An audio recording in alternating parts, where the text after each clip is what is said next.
오늘 소개해줄 책은 대화력의 비밀이라는 책이야. 너가 그런 적 있잖아, 누나한테. 누나는 책을 많이 읽는데 왜 이렇게 말을 못하냐고. 그래서 내가 말을 한번 잘 해보려고 이 책을 읽어봤어. 여기에 36가지 대화의 기술이 나와. 내가 여기서 총 5가지 정도 얘기를 해줄게. 첫 번째, 왜냐하면 한마디의 마법 같은 효과. 하버드 대학의 심리학 교수 앨런 맹어가 새치기 할 만한 방법을 생각한 거야. 선생님, 혹시 제가 먼저 복수해도 될까요? 이렇게 얘기를 하니까 사람들이 다 거절을 했대. 근데 선생님, 혹시 제가 먼저 복수해도 될까요? 왜냐하면 제게 좀 갑자기 급한 일이 생겨서요. 라고 하니까 새치기 성공률이 눈에 띄게 올라갔대. 왜냐하면이라는 말을 사람들이 좋아하고 이에 익숙하기 때문이라고 이 교수가 얘기를 했는데, 이 왜냐하면 뒤에 붙는 이유가 허무맹랑해도 된대. 선생님, 혹시 제가 먼저 복수해도 될까요? 왜냐하면 제가 좀 급하거든요. 하니까 93%가 부탁을 들어줬대. 사람들은 이유가 없는 일에 대해서는 대부분 아니라 말하지만, 이유가 있는 일에 대해서는 아무리 근거 없고 황당한 이유일지라도 받아들일 가능성이 크다.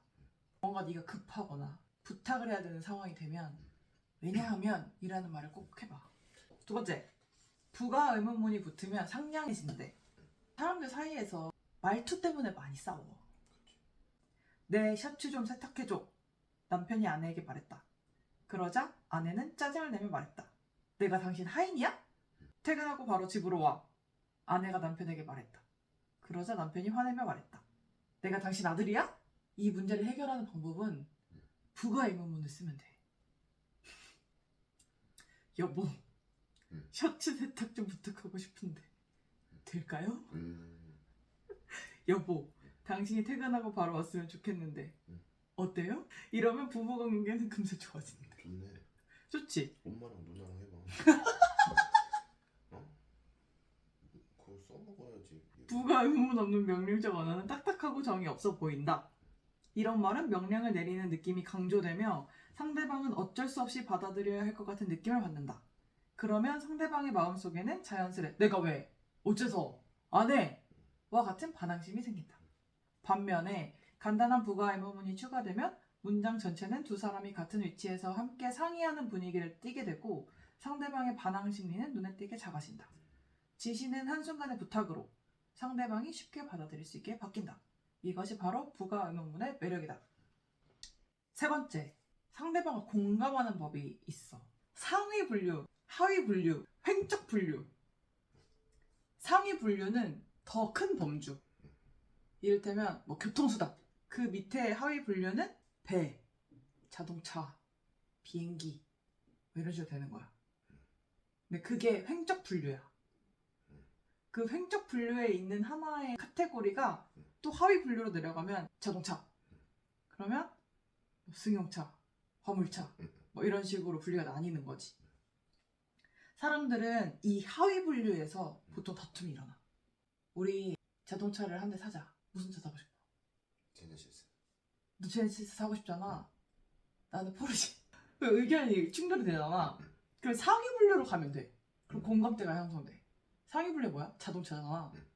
그러면은 나 자동차 사고 싶어. 너도? 공감이 되지. 그럼 우리는 자동차를 사고 싶다는 공감대가 형성이 돼 일단. 그리고 나서 근데 자동차를 왜 사고 싶지? 를 먼저 얘기를 하는 거야. 그럼 거기에 대한 이유들을 서로 얘기를 하면서 우리는 이러한 이유로 자동차를 사고 싶으니까 이 이유에 충족되는 자동차가 뭘까? 고민하다 보면 뭔가 문제를 더 쉽게 풀 수 있다는 거지. 여기 또 다른 예가 나오는데 어떤 아들이 아빠한테 아빠, 나 집에서 밥 먹기 싫어요. 맥도날드 가고 싶어요. 이랬어. 그럼 아빠는 이 아들한테 공감대를 형성하기 위해 상위 분류로 간 거야. 왜지? 너는 집밥보다 뭔가 특별한 밥이 먹고 싶구나. 그렇게 공감대를 형성을 하다 보면 이제 또 횡적 분류에 나뉘는 거지. 맥도날드 말고 KFC가 될 수도 있고 피자헛이 될 수도 있고 이런 식으로 하다 보면 이제 아빠가 거기서 괜찮다고 생각되는 항목으로 같이 먹을 수 있게 되는 거지. 우리가 어떤 일을 하든 거기에는 다 동기가 있다. 상대방의 행위를 동기로 상위 분류하면 그 행위를 다른 행위로, 더 나아가 나에게 도움이 되는 행위로 바꿀 수 있다. 이거 되게 괜찮은 방법인 것 같아. 나중에 뭔가 대화가 좀 안 된다. 이 사람이랑 공감대 형성을 좀 먼저 해야겠다 싶을 때 이 분류 방법을 한번 생각해봐. 네 번째, 호감을 사는 대화법이야. 신경 언어 프로그램의 창시자 중 한 명인 리처드 밴들러가 대학 시절에 미국의 가족 치료 1인자인 사티어 여사를 도우는 아르바이트를 하게 됐어. 리처드가 수개월에 걸쳐서 이 일을 했는데 엄청 신기한 현상을 포착했대. 우울하게 진료소에 들어온 환자들이 사티어와 몇 시간 대화를 마치고 나면 다들 어깨를 쫙 펴고 미소를 띤 채 집으로 돌아간다. 그녀가 도대체 어떻게 하길래 환자들이 이렇게 변할까? 라고 생각을 해서 사티어의 녹음 테이프와 비디오 테이프를 돌려보며 연구하기 시작했대. 그리고 마침내 비밀을 찾았어. 그 사티어 여사는 환자들이 사용하는 부정적인 단어들을 다 수정한 거야. 예를 들어서 의사 선생님, 저는 요즘 큰 문제에 빠졌어요 라고 환자가 말하면 사티어는 이렇게 대답했대. 자, 당신이 만난 상황을 설명해 주세요. 그녀는 문제를 상황으로 바꾼 거야. 환자가 또 말했대. 선생님, 요즘 제 생활에 고난이 너무 많습니다. 사티어가 이렇게 말했대. 아, 지금 당신의 생활은 도전으로 가득하군요. 고난을 도전으로 바꾼 거야.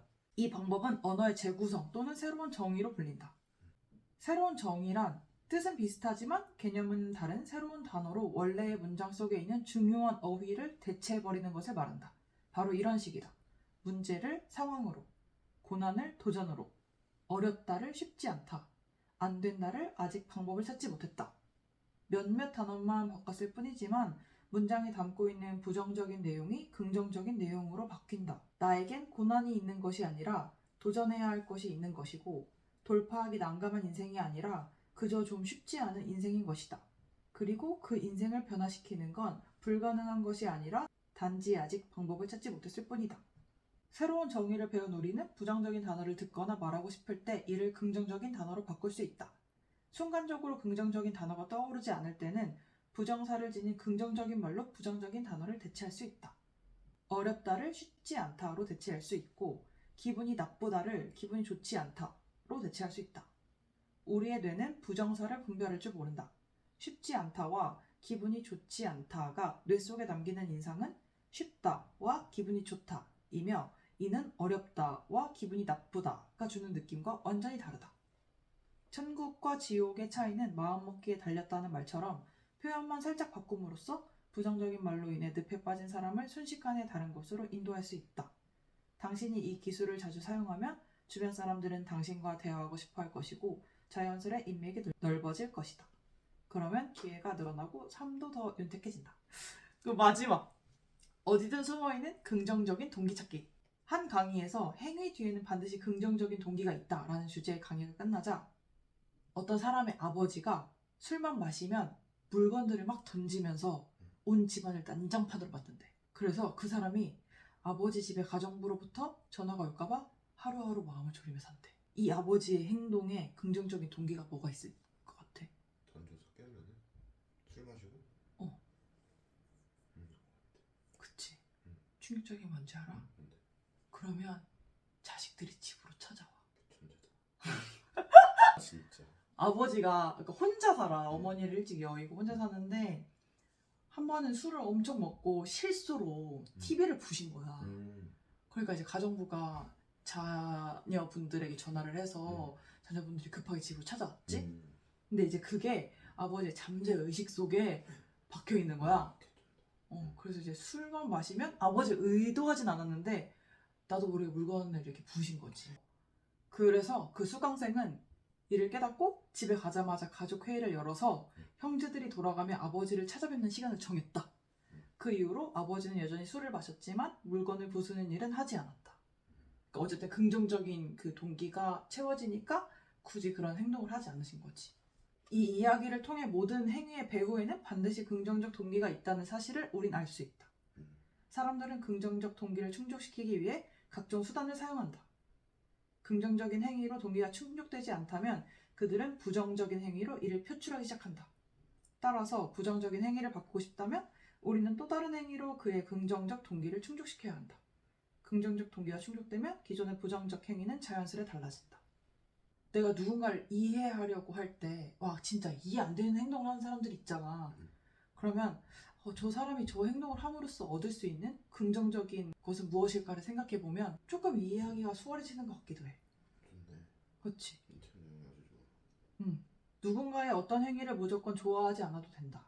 똑같이 누군가의 어떤 관점에 동의하지 않아도 된다.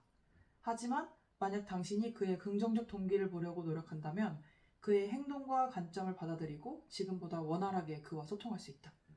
여전히 100% 인정하지 않을 수도 있지만 어느 정도의 수용은 당신의 그릇을 넓혀주고 기분 좋게 만들어준다. 따라서 누군가를 수용한다는 것은 다른 사람도 아닌 자기 자신을 위한 일이다. 끝이야. 고생했어.